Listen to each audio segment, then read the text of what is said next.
No, we ain't. Welcome to another edition of. Give us a thumbs up. Are we really live? We're not. Why does Rob say yes every time? We ain't doing no bloopers. We need to bloop the media. Bloop it up.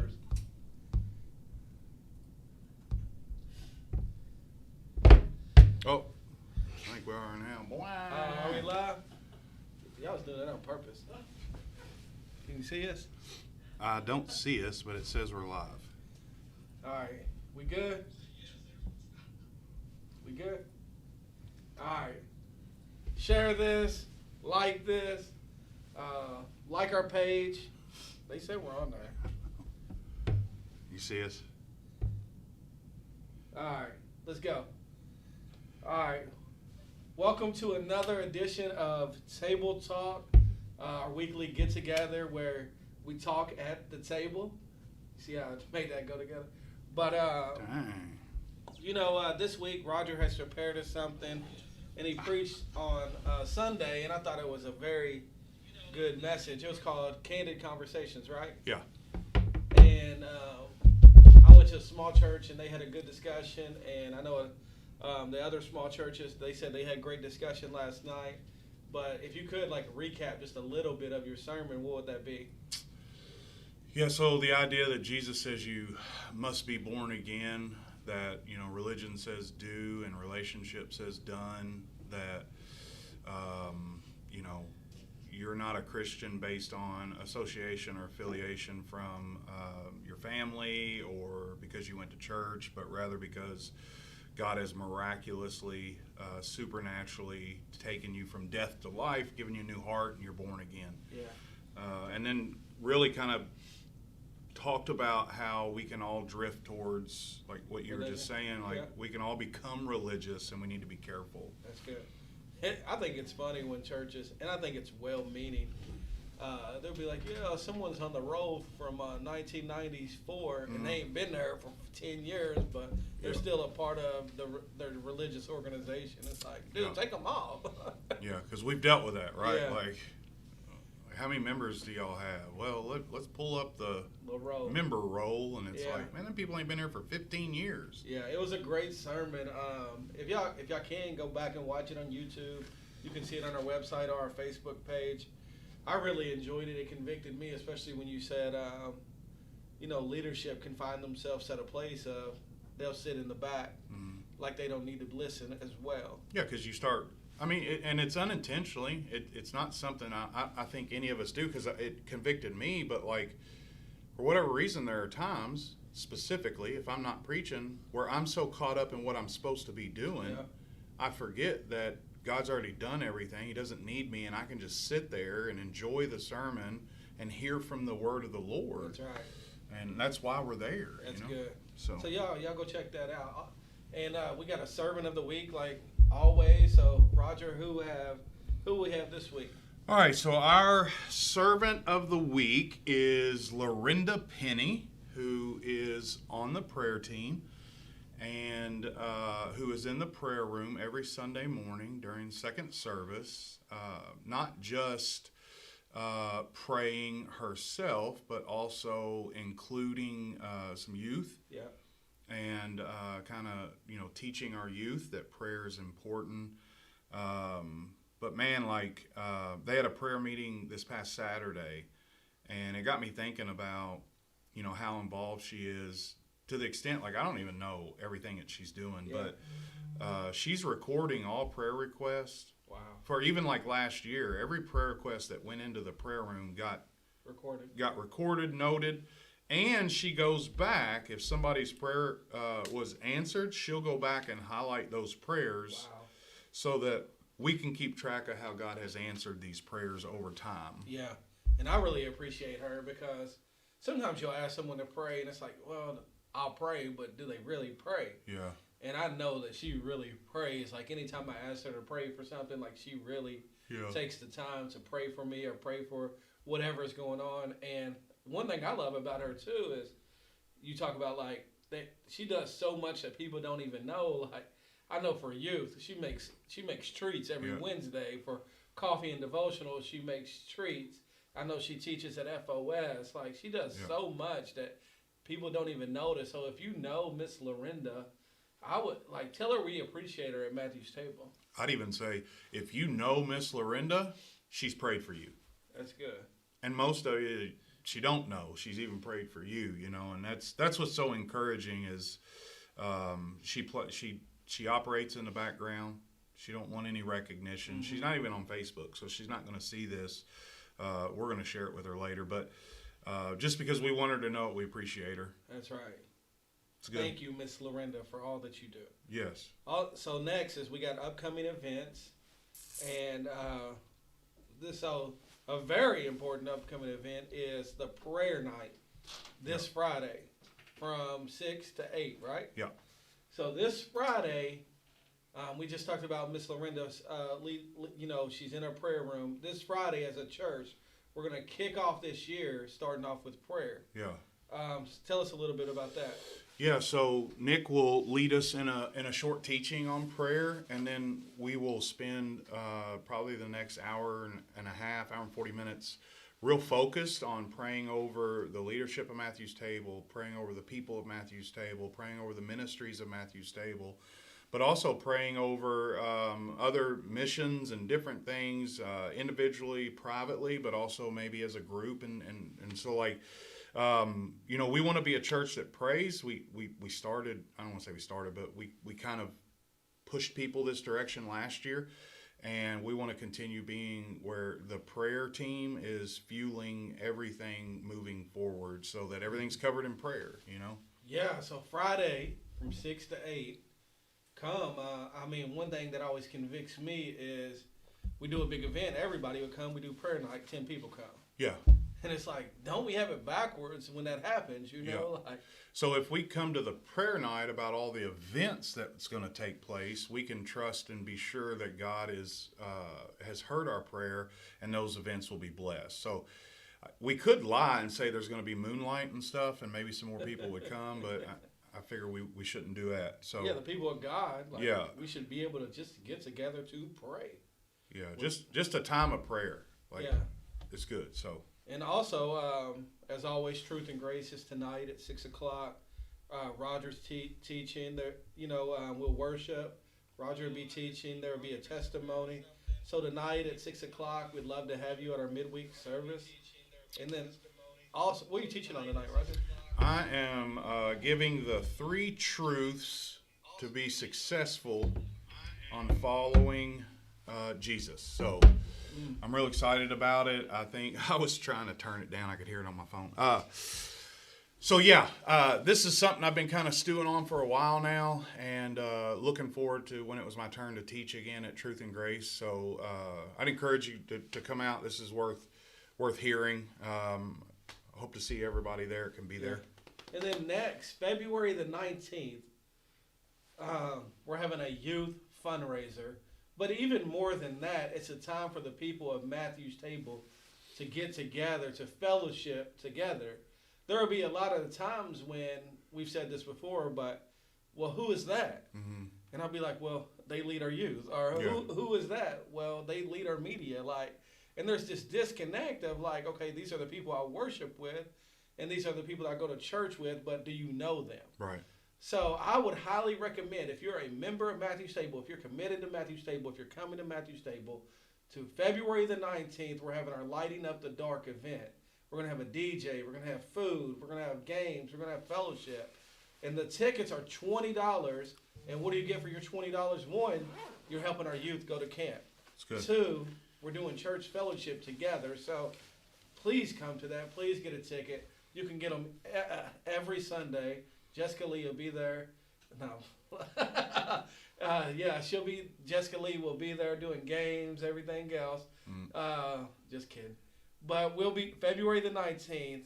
It'll be our first event, and it's kind of a family event. So just please come and join that. So they can also pay for the tickets on the church app center. Yep, online. Yeah, so that's cool because I know some people had, I didn't bring any cash. I don't have my checkbook. And it's no, you can do it on the app. Yep. So that's cool. And then the next thing I have is Show love, we usually do it the first Saturday of every month where we go. And I'm excited about next month. This Saturday is the fifth Saturday, but next week, after that, February the 5th, we'll be in the Rolling Heights from 10 to 1 o'clock serving pizza. Good. And I'm very excited about that, just showing love to the Rolling Heights area. If you live there, come and join us that day, February the 5th from 10 to 1. We'll have our Show Love concession stand in the Rolling Heights. Yeah. And also, what's next is the Newcomers game night. You want to tell them about that? Yeah, so February 4th from 6 to 7:30 maybe or so, where we've had people join the church recently. They're new to the church, and again, oftentimes if we mention somebody's name, they don't know who those people are. This will be our way. The greeting team wanted to do something intentional to where we have some leaders come, as well as other church members, to be present on that night so that we can play games, goof around, but get to know one another. Like we can start putting some names with some faces for these people, and they can learn who we are, but also feel like they're a part of something, Yeah. So, like, you got any questions, come that night. Like, newcomers, like, hey, I'm interested in the church. What's the kids ministry look like? That's a great night to come and see. Yeah. So, Roger, what is on the menu today? All right, so man, this is just where I'm at right now. I've been really encouraged and kind of fired up, about what the Lord's done with us and through us and for us and all those things. And the thing that keeps coming to mind and what I think the word of the year is for Matthew's Table is bold.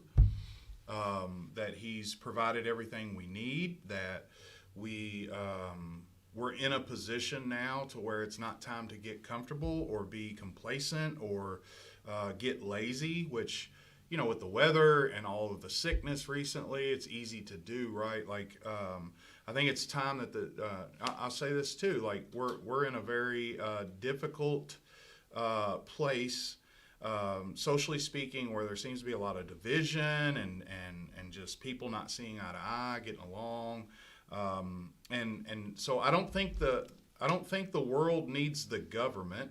I think the world needs the church.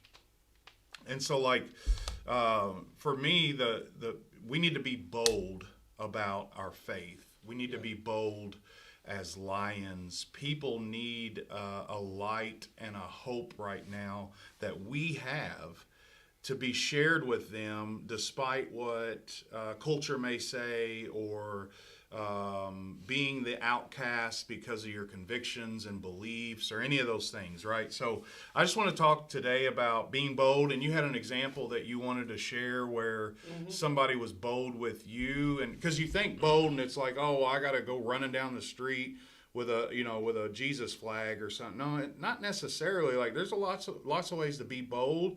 And so Nick wants to share an example with you that somebody did with him. Yeah, so an example for me is, I've said this many times, but Julius Maddox was a big inspiration in my walk, in the fact that how bold he was. He had this no compromise mentality of, and he used to tell me, like, Nick, there are no gray areas. It's black and white. Yeah.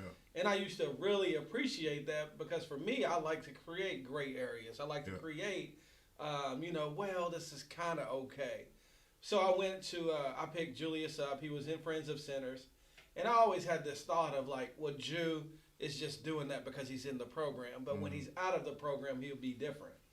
So me and him went to an art show one night, just hanging out as friends. He got a pass. I was like, hey, let's go to the art show and hang out. But I thought that was Jew's break from being in the program. Like, hey, you're away. Like, you don't have to put on the mask anymore. You don't have to put on the front. So I ordered a thing of beer. This was before I was saved. And I ordered I don't know what they call it anymore, but like 5 beers. And I ordered it, and Julius was like, what are you doing? I was like, well, I know you don't drink, but I drink. And this is the art show, and people are drinking, so I'm good. And Jew said, he looked at me and said, man, if you order that, I'm leaving. Like, I have no compromising. I can't be sitting in here with that. I'm in a rehab. Yeah. And I just remember thinking, man, we have been friends since literally elementary school. Yeah. I've lived with him. We went to college together. he's more than a friend. He's like my brother. For him to say I'm leaving just struck me as, man, he really believes what he's talking about. He's bold. He's bold, like in the sense of like he's willing to like walk out right now. We bought the tickets, we went, and he's willing to leave if I brought those beers to the table. And I remember that just spoke to me, and like, man, like to walk it out, to be bold like that was like, wow. Because you don't see many examples of that anymore. No, and that's a perfect example in relation to what we're talking about. Like as a body of believers now, we got our own home, and you know we made all those promises to God that if you'll give us our own place, that we'll do this and we'll do that, and we've done a pretty good job with that. Mm-hmm. I mean, in my opinion. But my fear is that we become that church where it's more about the bricks and budgets than the souls of the people who need the gospel of Jesus Christ, right? Yeah, they need a Christian influence. So, and you said it a second ago, before you were a Christian, this happened, and you thought to yourself, well, when me and Julius leave here, it'll be his break from being a Christian, when in fact being a Christian, there's no breaks. That's it. You got to stay bold and be bold. But hey, will you explain one thing for us real quick? Because people are watching. They're probably wondering, what's an art show? This was a Kaiser art show. All right, good. This is what Aaron Kaiser was like. He was speed painting and all that. Like, okay. So I thought you was like at a museum. Nah, it was something Mona Lisa. A lot cooler than it sounded. Yeah. I was like, what in the world? All right. It's like they had the tattoo artist there. I forget the dude's name. But Doty? He went that night, was showing his tattoo work. It was like a big event. Yeah, I got you. Cool. All right, so that's really what I want to talk about, and of course, so I got an example too that I will never forget till the day I die. But there was a gentleman that I respected that was in my life at the time, and he was also respected within the Christian community. And so a lot of men looked up to him. A lot of people went to him for advice, and he asked to have breakfast with me one day. And I thought, well, man, this is cool. So I go to have breakfast with him. When he sat me down, he said, I need to talk to you about something. And I said, okay.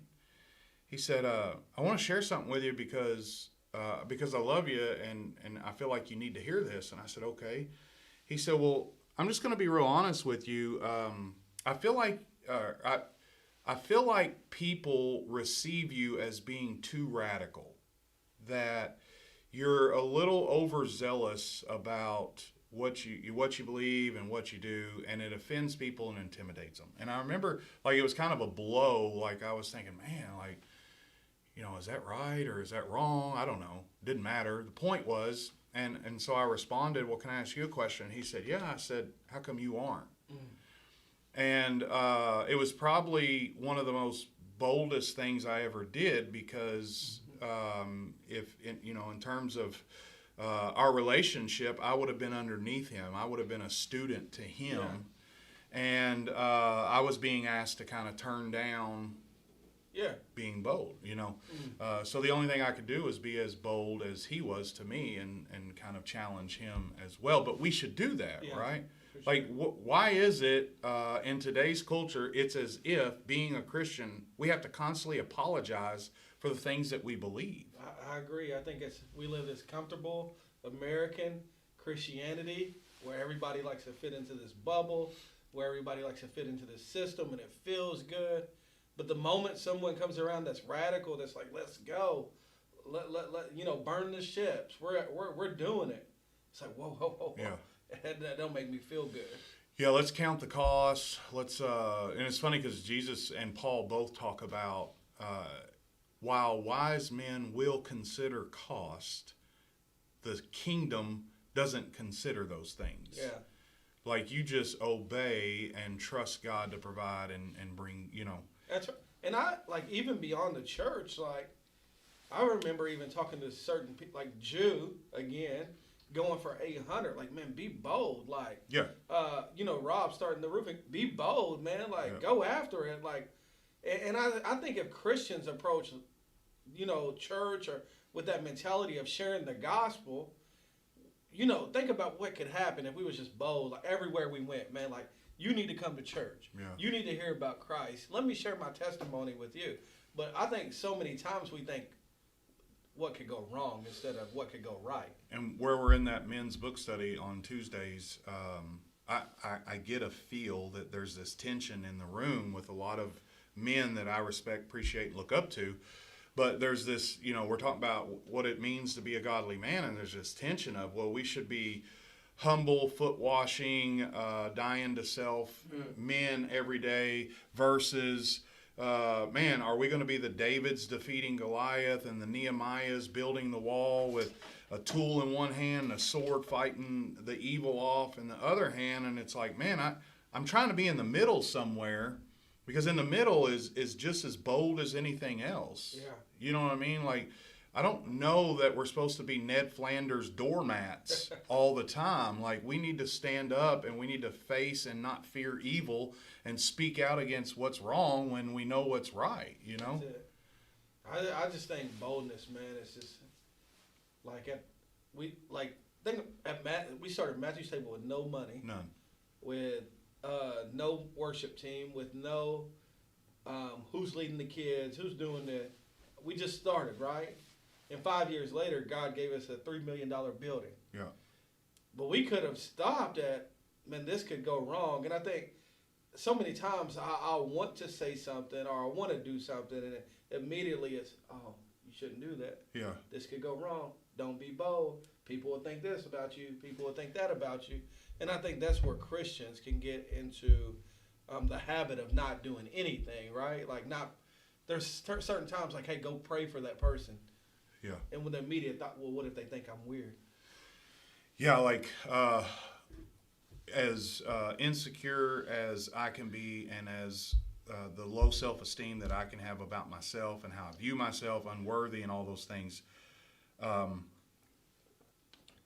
will not apologize for who God has made me to be. Yeah. And I always think about Galatians 1:10 when Paul says, for am I now seeking the approval of man or of God? Or am I trying to please man? If I were still trying to please man, this is the one that gets me. I would not be a servant of Christ. That's good. You know what disqualifies you from being a servant of Christ is when you're more concerned about what people think than what God thinks. Amen. And while I will be the first one to confess that that's not easy, it's necessary. Yeah. And so, like, there's this daily boots to the ground, let's go to war, and I'm not going to apologize for what I believe because you don't believe it. Matter of fact, I don't even respect somebody that says they believe something but don't stand on it and be willing to, stand up for it. And I think two things I always think about, being around FOS, being around addiction. One, people, because we're not bold, people are dying. Yeah. Right? People are literally, we bury people every year. Yeah. Young people, even at that, because no one will tell them the truth. And I had to work on that a lot. I remember even working at Friends of Sinners, and Jew sat me down one day and was like, stop lying to them. Stop telling them it'll be okay. Like, no, they're going to go out and mess up their life and die. And I used to be jealous of Jew's boldness. I'm like, well, it's easy for you, Jew. Like, you're strong. Yeah. But, he used to tell me, no, Nick, you're lying to them. Yeah. They're going to go back to prison. They're going to go back to jail. This is life or death. And two, and more important than that, people are on their way to hell when we're not bold. Yeah. When we're not sharing our faith, when we're not bold, there are people dying. And what we do is we react at the funeral. Man, I should have been more bold. Yeah. I should have told them. I should have shared my faith. Yeah. Well, you had a chance for the last 40 years. Yeah, but you were afraid you were going to offend them or upset them or be countercultural, and it's like, no, that's the kingdom is upside down from the world. That's who we're supposed to be. So that was the verse that I had was Proverbs 28:1. That's the one. I just want to share this quickly.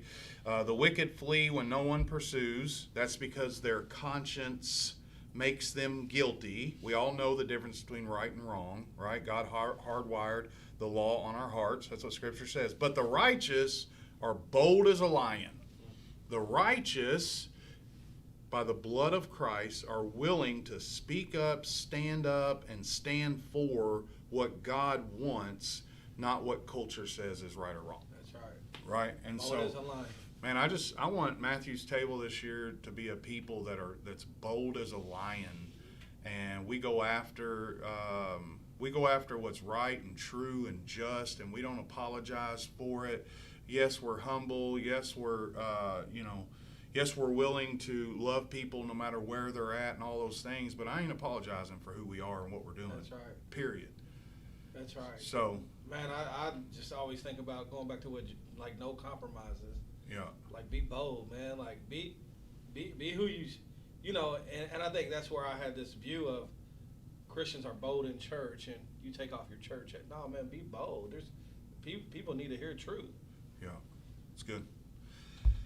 All right, so y'all, thanks for joining us for another table talk tonight. Again, Roger will be teaching at Truth and Grace. We'll have youth again. We'll have middle school.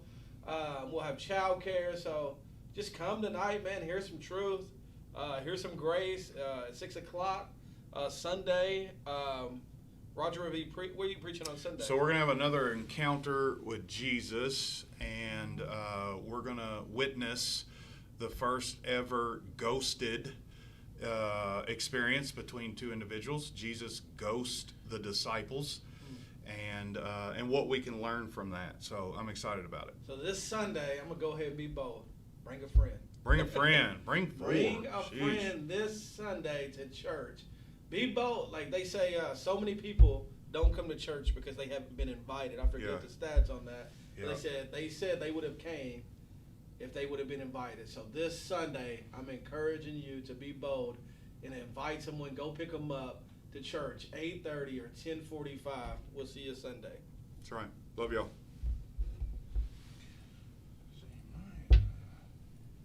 See, I don't get the comments like you do. I don't know. Did you swipe over? Yeah.